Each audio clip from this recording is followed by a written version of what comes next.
Ladies and gentlemen, we are now live here in a little special, a prelude to the Sports Report returning live on sportnarium.com/player here. You are now hearing us on Twitter, YouTube, LinkedIn, also on Northeast Streaming Sports Channel on Roku, and on Facebook throughout Sports Report X, Sportswire Radio, and also my page at Tom Bryce, because we have an old friend here who was a part of the old days on the Sports Report. He was with us for a long time. We also did some wrestling. We did some Islanders. We did some everything in between. And it's been a while, and happy to hear from him. So looking forward to maybe spending a half hour or so and maybe talk some Stanley Cup playoffs, some Islanders, and who knows what else is on his mind.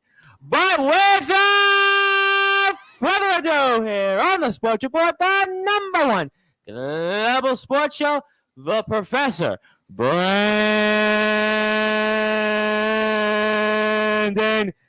Gaines. My friend, where have you been these last ages? Well, first off, how much tea did you have to drink in order to sustain a high pitch like that? That's amazing, man. In the last year and a half, because we've kind of been having a massive following in England where we do a lot of professional wrestling talk there. Mm-hmm. I've probably done countless interviews where we're just used to introducing all of these wrestling stars and boxing champions, and we just figured, why not go with it? Well, listen, Justin Roberts ought to be scared right now because you could be taking his place down the road. So I think he ought to keep his eyes open. Checks in the mail, and of course, Anthony J. Finkel, of course, my very dear friend who I still owe a meeting with. So I know we were supposed to meet. I guess it was birthday, and yesterday we were trying some plans. So Big Fink, if you were around, maybe tomorrow afternoon or after 5 o'clock, if you want, I definitely am down for a quick bite of a slice of pizza. But we'll definitely talk about that at the 9:30 shows. But for you, my friend, I want to ask you a couple questions. I know I've got some short time with you, but I'm looking forward to having you back here as your time allots here on Sportswire Radio. And give me your impressions right now of where we are between the New York Rangers and the Tampa Bay Lightning as they go to Game 6 tomorrow night, with the Tampa Bay Lightning on the verge of winning their third consecutive Eastern Conference championship and defending their Stanley Cup. Well, let's be fair. This series, in my opinion, based off of what I've seen, sure, it should not even be going to 6 games. The Tampa Bay Lightning have honestly been controlling this game. And if I'm the Rangers, all you have to look at is one key statistic from Vasilevsky in series clinching games in his last 7. 200 shots against, 1 goal allowed. He's been a monster in series clinching scenarios. And, all Ranger fans have to look at now is literally the Ryan Strome miss from last game. It honestly, it brings me back to what happened last year between the Islanders and the Bruins and Pasternak missing that wide open net. Yep. It brings me back to that. But honestly, though, this series should not even be close unless Vasilevsky all of a sudden becomes mortal in a series clinching scenario. This should be wrapped up tomorrow. It should be. And I kind of have the same feeling. I kind of feel like that for whatever reason, call me crazy, I kind of felt this was the game the Rangers had, and something tells me Tampa is not going to let it slip here, and they're going to just, my opinion, again, like your opinion, they're going to wipe the floor with the Rangers tomorrow night. That's how I feel. Yeah. And honestly, who's going to benefit from this the most? Justin Bieber, because he doesn't have to worry about leaving MSG next Tuesday. No, but in all seriousness, I'm a diehard Isles fan. I couldn't root for either team. I couldn't root for the team who beat us in the last 2 Eastern Conference Finals. I couldn't root for, obviously, the Rangers. I'm rooting for Colorado. I don't care if Devontae is on the Avalanche. I don't care if people don't like the owner of the Avalanche. I'm rooting for Colorado in this scenario. They're not a crosstown rival. Well, they they're haven't not the team been there in a while. Also, 2001 was the last time they won the Stanley Cup. I don't know if you remember that, but that was Ray Bork's last season in the league, and they beat the New Jersey Devils in 7 games. I mean, I know it's a while ago, which it's kind of interesting. 21 years ago, it doesn't feel 21 years ago, but I mean that's the last time they've won. That was a franchise throughout the late 90s was always either in the conference finals or the Stanley Cup. So in a sense, I could see where you're coming from. Weird thing is that Ray Bork trade stems from the Eric Lindros trade tree, which is bonkers. It's bonkers. Like the amount and honestly, it kind of reminds me of what Joe Sakic kind of tried to copy that with the Matt Duchene trade. You've gotten Gerard, you've gotten Byram, Kamenev, not really much to speak of, but Andrew Hammond was good for them. Like when they played against the Predators in 2018. The hamburger, Andrew. Exactly. But that tree is honestly, it's getting better by the minute. It's not getting worse. The Predators whiffed on that trade. The Senators, we don't know yet. We don't know what their value they're getting from the Matt Duchene 2019 trade. We don't know yet.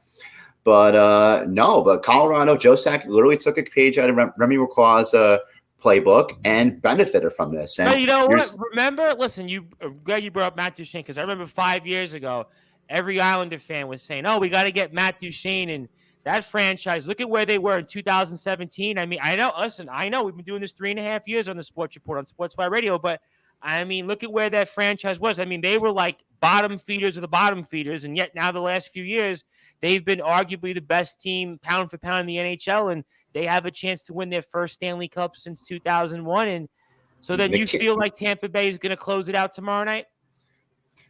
I don't see why they can't, and there's chances they might be getting Braden Point back tomorrow. Cooper hasn't completely ruled him out. He seems more confident that he could return by then. So, like, if you get Braden Point back, I mean, it should be a wrap. It should honestly be a wrap. And if I get creamed on Twitter for saying that, and God forbid Vasilevsky looks mortal, so be it. But there's no evidence. Are you still a part of Isles Twitter and all that stuff? Because, I mean, obviously, since we kind of graduated here to being almost like an impartial sports show, and with our radio station here, which you can find at sportnarium.com/player, I've kind of been like almost away from the Isles Twitterverse almost since, I guess, before COVID, pretty much.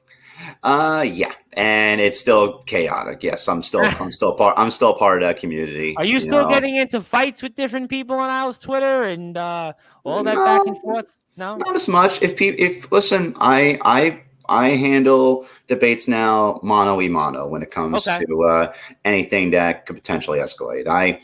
It is what it is, but yeah. But back to Rangers Tampa. I honestly think this series should be wrapped up tomorrow, and then you'll see Colorado against Tampa. I feel the same way. I kind of feel like that this was the Rangers game to have. I kind of felt like if they had won, I felt like Tampa was going to definitely win Saturday, because I didn't see the Rangers clinching in Tampa Bay's building, and then I thought it would have went to a 7th game. I mean, but to play devil's argument, for argument's sake here, and I almost have to be objective here and throw this out there. I mean, the Rangers have come back here throughout the playoffs. They've been down 2-0 a couple times. They've been down 3-1. They went into Carolina. Carolina hadn't lost at home before Game 7. I mean, if there's anybody that could win tomorrow night, you could still make the case it's the Rangers, just being objective. Is that fair? And what's your thoughts? Nope, because Vasilevsky is not Ronta, and he's not Louis Domingue or injured Tristan Jarry. He's none of those players. The Tampa Bay Lightning also have not taken 40 penalties in 5+ games, right? Like the Carolina Hurricanes did. I know Braden Point's out, but Trouba hasn't been able to pull a dirty move and take out another player like he did against Carolina and Pittsburgh. Trouba hasn't necessarily been doing that. It's not the same scenario. Tampa Bay knows what it takes to play a structured hockey with the skill that they have, and Carolina still hasn't managed to put that together. They haven't. They haven't been able to finish. Not a very good campaign by Svechnikov against the Rangers. You could credit Shesterkin for being their MVP, but there's only so much that he can do. Like that team, the Rangers team, this is probably their worst performance compared. And I know it's Tampa, but this isn't the same Tampa team who had Yanni Gourde, Barclay Goodrow, or Blake Coleman, or Tyler Johnson. No question. And they don't have Braden Point. Yeah, no, listen, the depth is not the teams that we faced in the Eastern Conference Finals last 2 years. No question about it. Not even close. And it's not even the same thing, but even so, this Tampa team is still better than Carolina. They're still better than Carolina. Pittsburgh. Couldn't score on even their power play was like, no, they had only one power play goal. It was atrocious. It was atrocious. Tampa's making the Rangers pay though. I just don't see it. I don't see it. I mean, we want to ask that question because it's always good to ask those different things and give another point. But let me ask you this question. Let's say hypothetically then, And I want to get to the Islanders for a few minutes, and I'll do that after because obviously we know each other, obviously from the Islanders. And still boggles my mind we haven't met after all these years, but we'll get to that another time. But I want to ask you then, how would you assess the Rangers season hypothetically should they lose tomorrow night? So hypothetically, they have to make sure that they don't lose any core pieces. Okay. Because you've already lost Pavel Buchnevich to the St. Louis Blues, and I don't get the value that you got back for him. That's arguably worse than what Lou got for Taves. You got a second in Sammy Blais, who, to no fault of Sammy Blais, but the dude hasn't been healthy this year. And Buchnevich was killing it this year for the St. Louis Blues, playing with Robert Thomas and Tarasenko. So they have to make sure they don't do anything stupid. I think they're going to probably favor Kopp over Ryan Strome, and that should be the right decision. But you have to make sure that you don't lose players like Philip Hedl. You don't go. What a playoff he's had, by the way. Yeah, absolutely. You got to make sure you don't sacrifice him. You have to make sure you don't, over gamble on like a top end player by potentially forking over Kakko or Lafreniere. They still got time. You have to make sure that you don't overpay for other players either. You have to make sure you don't overpay for a Kopp if you keep him over Ryan Strome. You have to make sure. And you have to make sure that you find a way to get better, because you have to make sure you have a better goaltender than Georgiev. Because anytime Georgiev's in net, Durkin's not going to be heroic like he's been every single game. It's not possible. Anytime Georgiev's in net, you hit the over on the goals scored on DraftKings. Everybody knows that. No, like he's, aside from 2 years ago, he's been atrocious in that. So, yeah, you have to make sure that if you're Drury, you don't make the mistake by sacrificing a young, promising talent for low assets in hopes that Chris Kreider can shoot 25% again. You can't do that. Well, Chris Kreider's had a season that there's almost no way he's going to match again, because in New York Rangers history, there's only been a handful of players that have had that. We're talking about Yager, Graves. We're talking about Vic Hatfield, John Rattel. I mean, it's a handful of players that have even approached 50 goals, which is always kind of is mind-boggling considering the players the New York Rangers have had. So it's almost impossible for Chris Kreider to have the kind of season that he'll have again. Also, his postseason was, lukewarm at best, to say the least. But I want to ask you conversely on the Tampa Bay Lightning, and it's a different question. And then I do want to get to the Islanders here for a little bit with you, and we'll definitely have you back on for sure, because I'm excited to have you. I'm excited to see you on the camera now for the first time we're doing this. But the Tampa Bay Lightning have a chance to do something. If you think about sports, the last time somebody won 3 consecutive championships was, I'm sure you're aware of, the Los Angeles Lakers back in 2000, 2001, 2002 in the NBA. It has not been done in baseball. Yankees did it from 98, 99, 2000, 96, 4 and 5 years. NFL, we know it has not been done, 3 straight Super Bowls. And the NHL, the Penguins won back-to-back Stanley Cups a few years back, but nobody's come close as to what the Tampa Bay Lightning has done. I mean, is this special? Since the Oilers and the Islanders. Yes, but in recent times, nobody's come close since the Penguins. My point was. So in asking you then, in terms of where we are with the Tampa Bay Lightning, let's say, should they win tomorrow, even should they win a 7th game, to play, to be fair and objective, I mean, is this something we're watching here that's real special in a dynasty when it comes to the Tampa Bay Lightning? Yeah, I wouldn't doubt it. And I wasn't sold on John Cooper, because I understand that Victor Hedman was hurt, but when you win over 60 games, tying the Red Wings win record back in '96. I think we sold when they got swept by Columbus, if I recall correctly. Mm-hmm. So I get that you didn't have Hedman for a good chunk of that series against the Blue Jackets, but you're getting swept. Then you have a mediocre start the following season. And then, people like me were questioning, is John Cooper the right coach for this job? And, he shut me up, because, you've won your first cup in a very condensed playoff schedule in the bubble. And I get they wanted to get the players out of Toronto and Edmonton. Yeah. Right. Listen, they had to get their TV hits. I understood. All the leagues did this. The NBA did it as well. So you had that. Then you had Tampa, coast to the playoffs without Nikita Kucherov. And then you beat, in my opinion, the team who arguably gave you the most hell twice, the Islanders. Oh, absolutely. Yes, compared to all the other teams, I'm just going to be honest we lost here. on a shorthanded goal in the 7th game last year. I mean, think about it. 1-0, we lost. And that's why Hiller's gone now. So, Tampa Bay hasn't played a tough, in my opinion, like a tough competition team. You beat the Maple Leafs. The Maple Leafs are the poster boys of losing Game 7s in the first round. They're the poster boys They're of that. turning into like the Boston Red Sox and the Chicago Cubs of the NHL, if you really think about it. They're turning into that. And then they beat the Panthers, who didn't score a power play goal against the Tom Wilson-less Washington Capitals. You swept them without Braden Point. The Islanders were the most competition that they've ever had to face. Well, we matched up well with them because of our physicality, our depth, I think our overall team, and we were built for the postseason. Maybe regular season, our teams weren't super duper, but in terms of the postseason, we were built in a way kind of for the Tampa Bay Lightning and some of those teams. That's why I think we played as well as we did. Even in 2020, we were right there. We lost, I think, the 6th game. We was in double overtime and overtime, whatever it was, in 2020 in the conference finals, if I'm not mistaken. Yeah, Eberle got the game winner. And no. Actually, no. Game 6 we lost. Sorelli scored that goal to win the game. Then the previous game, the Islanders won in OT off of an Eberle goal, and Varlamov with the famous slide at the end. But then last year the Islanders won Game 6 with Beauvillier's goal with all the beer cans coming on the ice, and then they lost Game 7 because Tampa simply beat the Islanders at their own game. It has nothing to do with the Islanders not playing Wallstrom overcomer. It has nothing to do with that. In that scenario, if you are going head to head with Tampa, it's not like you lost 3 games in a row. You had a bad 8-0 loss, but you take that and you flush it down the toilet because your next game you won in overtime.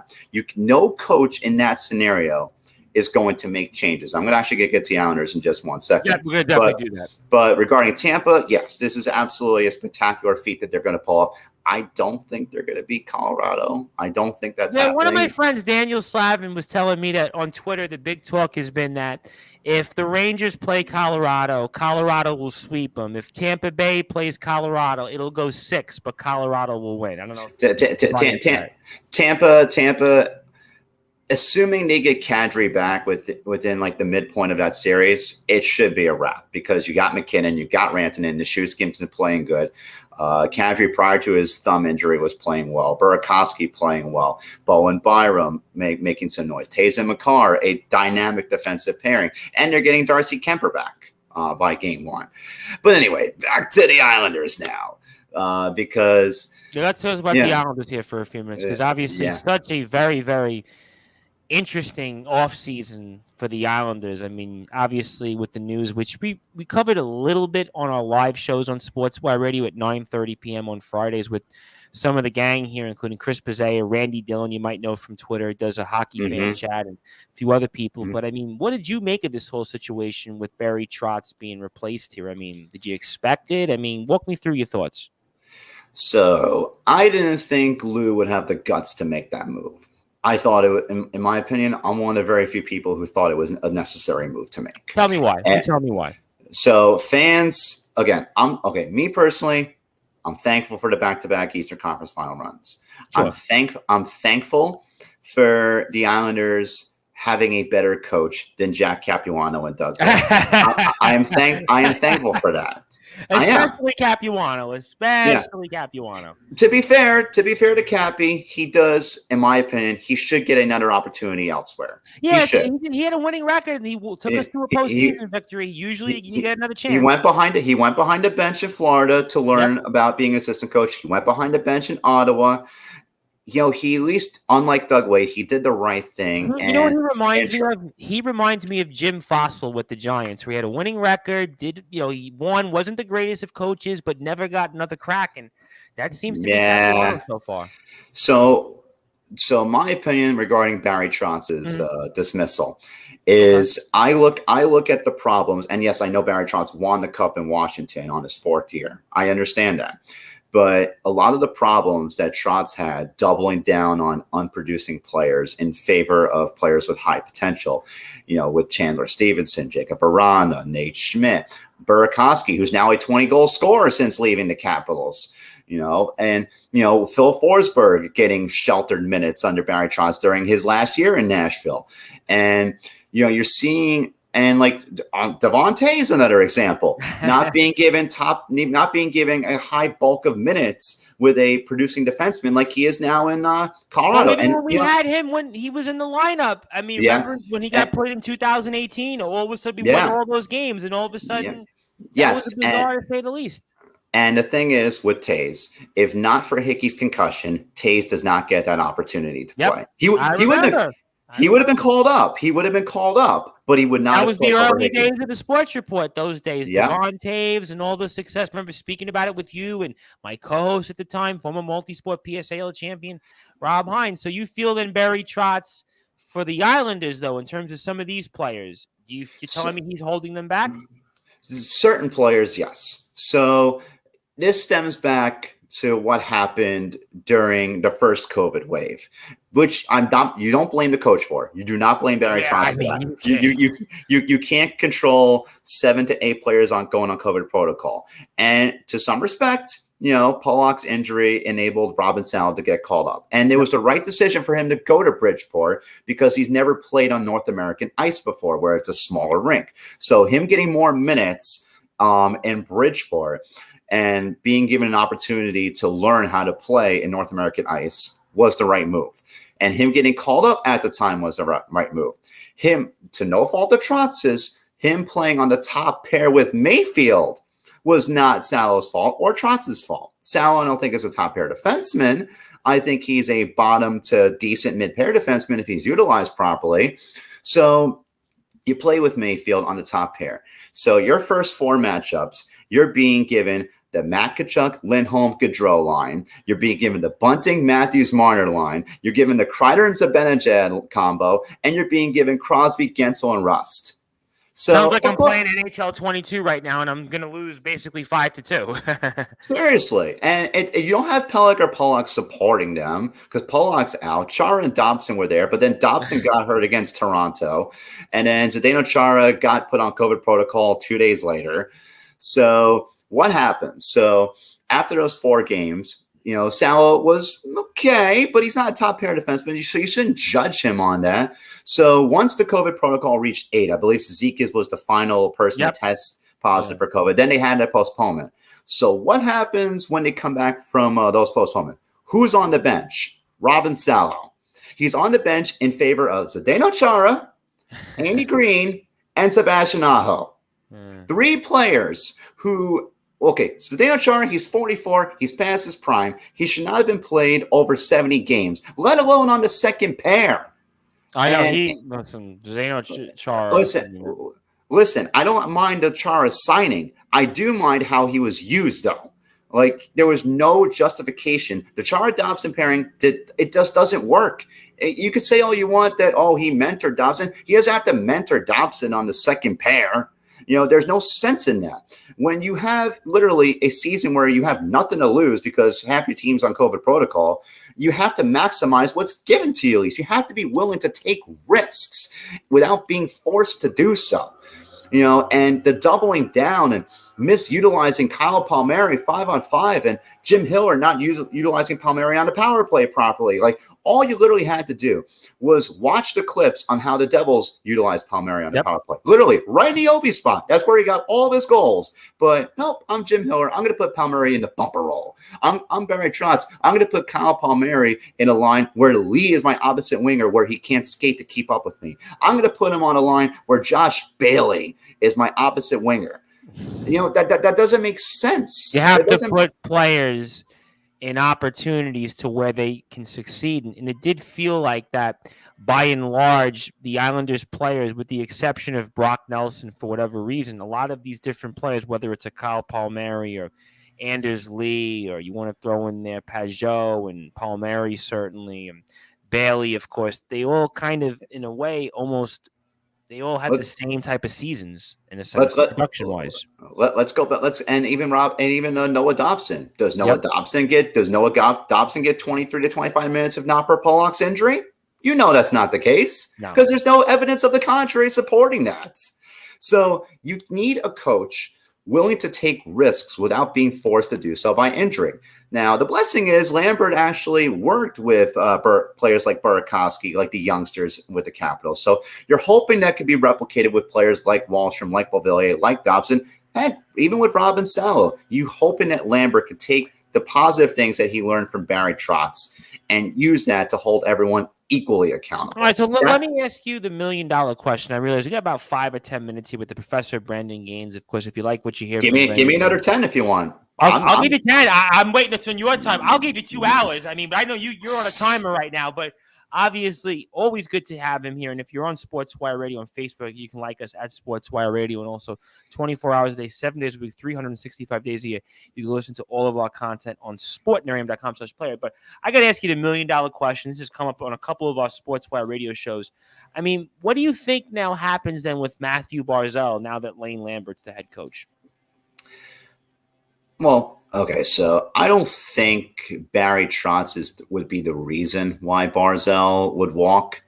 I don't think so, at least. I think in terms of his production, I think you're probably going to see a positive increase. Because I think definitely, because look at with Waite. The 1 year Waite was here. Barzal scored a point a game. With Trotz, it's been... Well, okay, that's different though, because Barzal, he was playing behind Tavares that year, so Tavares he took all the top matchups away from him. But you have to.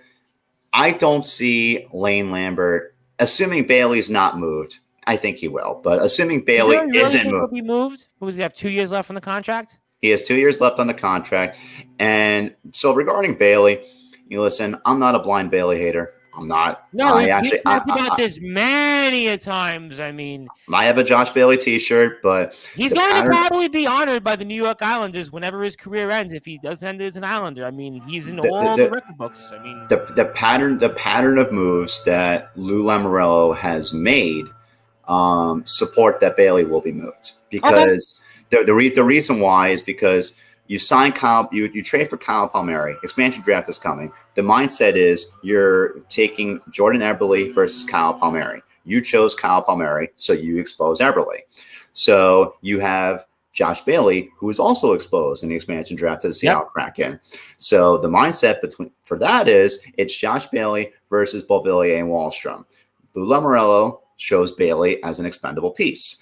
But then you're thinking, but Lou just wanted to shed salary. I go, okay, if he wanted to shed salary, then he would have exposed Anders Lee. He didn't have a no-move clause on his deal. So if salary was the primary issue with moving players, then Anders Lee would have been the first one exposed, because people question whether or not that contract is going to age well. It could. It's been fine the first 3 years. For now, I don't know how the next 2 are going to be. You're coming back from a torn ACL. You don't know yet. Yeah, it's fair. I mean, at the end of the day, with Bailey's contract, it really isn't that. It's $5 million. It's $5 million. There's no trade protection. He's making less money than his actual cap hit. And the mindset that other fans have is that, Lou wants Josh Bailey to get 1,000 games. Okay. That nuts to that, because if Bailey didn't get COVID this year, he would have reached 1,000 games. So, you can put the kibosh on that. Lou doesn't care. He fired Barry Trotz with 1 year remaining on his contract. He exposed Jordan Eberle to Seattle 2 years after signing him. He traded Devon Toews 2 years after signing him.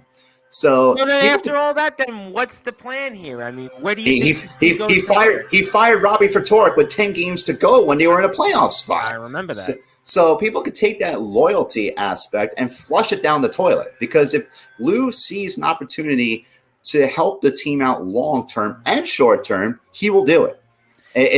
Do I question some of the moves he's made? Sure. I don't think Leo Komarov should be given 4 years. I think 3 would have been fine. I don't think Martin should be given 4 years. I think 3 would have been fine. I don't think that Cizikas should have been given 6 years. I think 4 would have been fine.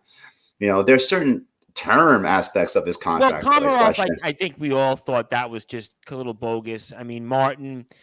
I mean, it's $1.5 million. It's $1.5 million. I don't have that much of an issue on the Martin one. I mean, Cizikas, who's been injury prone. I mean, I think I definitely agree with you on that. I mean, he had the one superstar season production wise. Obviously, energy, fourth line, no question that he's been huge part of all those things. But I mean, so then I got to ask you then. I mean, the Islanders, we took a step back, obviously for different reasons here. I mean, Do you think this team comes back? I mean, what do you think? So there's going to be, I think all general managers are going to explore, other free agents out there available. Johnny Gaudreau is a hot name. Philip Forsberg's a hot name. Yeah, everybody wants part of them. Neil Villapiano's Devil's State of Mind show. All I've heard for the last 3 weeks is Johnny Gaudreau's from the state of New Jersey. Yeah, and I think Johnny's going to sign there. Spoiler. Okay. The Devils have $25 million in cap. They sure do. I've been listening to more Devils talk than I've listened to in like 20 years. Johnny Gaudreau's from New Jersey. Yep. He and Hughes would benefit playing together. And they do need money for backup goaltending, the New Jersey Devils. So that's kind of why I don't think the Islanders should trade away Varlamov unless they have a definitive replacement. I know it's $5 million, but you don't know if a serviceable backup will come to Long Island. So you have to look at it from the other view. So what do I think the Islanders need to do? So what do I think will happen? So I think 3 trades will happen. So I think Bailey's going to be one of them. Whether it's Arizona, who need to get to the cap floor, maybe they can use Bailey to flip him at the 2024 deadline for higher draft capital than initially given. You could look at that. Buffalo could be doing the same thing if they want to put Bailey with Okposo because Bailey doesn't make as much money as his cap hit. The Bagulas don't like to spend money really in their NHL team. That's why they treat Buffalo like royalty and the Sabres like crap. The Anaheim Ducks, they don't have Ryan Getzlaf anymore. Maybe they need a veteran presence. They have nearly $40 million in cap space. The Red Wings haven't made the playoffs in 5 years. Your winger depth's not very good right now. So maybe that can happen. Either way, he's going to get moved in some capacity. I don't know where. So that's one trade. Another trade that you could potentially see happening. You need to get better on your left side of your defense. You need to improve that area. So, or you can do this. If you feel like you could sign a decent left-handed defenseman, maybe you do trade away someone like Scott Mayfield. Maybe you do that because maybe other teams feel like they are Scott Mayfield away from having a good defense, but they can give you something. The size, he plays physical. And he's making less than $2 million. So I threw this idea out there on Cap Friendly, and I threw this idea out there on Twitter, is if you're in Minnesota and if you want Scott Mayfield, you would have to trade Kalen Addison for that. He's your top defensive prospect from the Iowa Wild. Would you do that? So Islanders fans said they wouldn't do that. Like the Islanders fan says the Islanders shouldn't do that because Kalen Addison's not a big defenseman. And for Minnesota's perspective, it says, yeah, we would do that. But like, okay, absolutely, we'll do that. Okay. So that's a way you can negotiate with trading for someone like Kalen Addison because he's on an ELC. But if you're Minnesota, here's your top 6 that you would get. You would get Middleton and Spurgeon. You have to pay Middleton, by the way, so they're in a huge cap crunch. So your top 4 is Middleton and Spurgeon, Brodin and Dumba. And then behind there, you have Merrill and Mayfield. That is a legitimate top 6. That could easily put you over the top. But you would have to sacrifice Kalen Addison to do that. And you don't have any room to put him on the roster either. You just extended Goligoski. Merrill still has term on his deal. Guerin already said on the radio he doesn't want to trade away Dumba for a certain player who had a good 3 months. And I'm a huge fan of the guy Guerin's talking about, by the way, who I could definitely see getting moved to the Eastern Conference. And that's Kevin Fiala. Certainly that's a name we've mentioned here in the past. I am a huge dreamer of this trade because it just makes the most sense for both teams. Because you're in Minnesota Wild, and to no fault of Guerin, he has to trade Fiala because of the contracts that Chuck Fletcher gave Ryan Suter and Zach Parise. You cannot blame this, and this was the same thing that fans did with Lou unfairly. They blamed Lou for the Taves trade and not Garth Snow for the Andrew Ladd contract. Oh, yeah. It's the same scenario here. Got over the Andrew Ladd contract. Oh no, we finally moved him. It was about time. Yeah, but he gave us one good week out of that contract in his entire run. One good week. That's what he gave us. So if you're Minnesota, you have to move Fiala because you have to make room for Middleton. Middleton has to get paid. You have to invest in either keeping Fleury or gambling on a backup, maybe Jack Campbell if he doesn't stay with Toronto. So you have to save money for that. You need depth players. You need to find a way to wiggle out some roster room to put in your top forward prospect Marco Rossi into the fold. You got to pick. There's other players that you have to pay the following year. Matt Baldy's going to want some money, and you can't move Zuccarello. So there's a lot of financial issues that the Minnesota Wild have. And you can make the case that the Devils could potentially trade for Kevin Fiala, but then they miss out on addressing their backup goaltending and signing a player for free, arguably better. They need goaltending. They do. Goaltending. Their goaltending stinks. Siegenthaler's played well. Hamilton was good, but he's not $9 million good. Graves has been good for them as well. But, their bottom six stinks, and their goaltending stinks. But if you sign Johnny Gaudreau, you don't have to give up any draft capital, and you can use the draft capital to address those other two issues if you're New Jersey. All right, so give me then, since I know we got to run with you. So give me a closing thought or two, what we can expect. Obviously, we hope to have you back here more often, which I believe we will now that you've mastered StreamYard, and also plug some social media where people can follow you and find out more from what we've known for all these years, that what you bring to the table and why we call you the Professor Brandon Gaines. So BGaines DM, that's my username on Twitter. You'll find it. It's DM stands for Death Magnetic. It's the Metallica album that came out in 2008. Yeah. So I stick by that. That I will never change. That's kind of like my trademark. But what do I expect from the Islanders? What do I expect from the playoffs? I expect the Colorado Avalanche to win the Cup. I expect Islanders fans to cry about Devon Toews a little bit more because of Colorado winning the Cup, and it's going to be expected. It's going to be expected. I expect the Islanders to make at least 3 trades. I expect Josh Bailey to probably be gone, unfortunately, whether fans love it or hate it. I expect that to happen. Well, he'll be an Islander history regardless. Of course he will, and so will Nick Leddy. But Lou has to make tough decisions. He traded away Nick Leddy, a Trotz favorite, and he's probably going to trade away Josh Bailey, an Islanders fan, polarizing favorite. He's probably going to trade away him as well. So, regarding this offseason, I expect them to move Bailey, trade for a left wing one, and I'm hoping it's Kevin Fiala, and I'm expecting an offseason signing. I'm expecting offseason depth moves to be made, whether you sign players like Nikita Zadorov, whether you make more trades to, trade away Ross Johnson's contract or buyout one, things like that. I'm expecting more tough decisions that are going to be unpopular to happen, like with what happened this year with Trotz getting fired and now Jim Hiller and John Gruden getting fired. I'm expecting more tough decisions like this to happen. But if I had to put my gambling money on next season, I would pick the Islanders to probably make the playoffs next year because I think the Capitals and the Penguins will be worse, and I think the Bruins are going to take a huge step back as well. I definitely think that the Bruins are going to take a step back. And that's going to open the window for the Islanders to make it now. Yeah, I don't think Carolina is going to have as strong a season, and I don't think also that, like you said, Washington is due for a downfall. So I think all those things are great. You can follow him on Twitter @BGainesDM. Also Instagram, give him a follow. Also Facebook @Brandon Gaines, and we'll be back with him. And we will be back here tonight, 9:30 p.m. Eastern time on all of our platforms on Sportswire Radio, including Tobacco Road Sports Radio, also Northeast Streaming Sports Channel on Roku. I am the host of the Sports Report, the station manager of Sportswire Radio, the Reverend Tom Bryce. Alongside me is an old friend back on the team, analyst here for us, the Professor Brandon Gaines. We'll be back here in a few hours on Sportswire Radio, the #1 global radio station.